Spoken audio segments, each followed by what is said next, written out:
আসন্ন টি-20 বিশ্বকাপে অংশগ্রহণের বিষয়ে গতকাল বৃহস্পতিবার ক্রিকেটারদের সঙ্গে বৈঠকে বসেছিলেন ক্রীড়া উপদেষ্টা ডক্টর আসিফ নজরুল।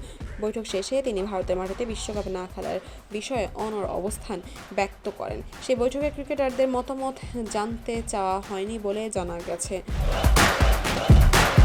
দেশের একটি ইংলিশ পত্রিকায় ডেইলি সানকে নাম প্রকাশে অনিচ্ছুক একজন ক্রিকেটার বলেন, ক্রিকেট শেষ।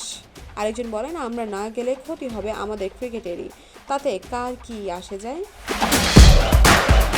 একটি সূত্র জানায়, মূল বার্তাটি পরিষ্কার ছিল, আমরা বিশ্বকাপে যাচ্ছি না, এটি চূড়ান্ত সিদ্ধান্ত, আমাদের মতামত জানতে চাওয়া হয়নি।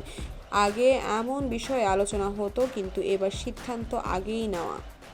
সূত্রের বরাতে দিয়ে গণমাধ্যমটি আরও জানিয়েছিলেন, বৈঠকটি ছিল বেশ উত্তপ্ত এবং সেখানে কার্যকর আলোচনা খুবই কম হয়েছে। এটি সরাসরি সরকারের সিদ্ধান্ত, খেলবো কি খেলবো না সেটা আগে থেকেই ঠিক করা। বৈঠকের পর বিকালে আইসিসিকে পাঠানো এক চিঠিতে ভেন্যু পরিবর্তনের ব্যাপারে নিজেদের অটল অবস্থানের কথা জানায় বিসিবি। সেই চিঠিতে আইসিসিকে অনুরোধ করা হয় বাংলাদেশের ভেন্যু পরিবর্তনের দাবির বিষয়টি যেন আইসিসি স্বাধীন ডিসপিউট রেজুলেশন কমিটির কাছে পাঠানো হয়।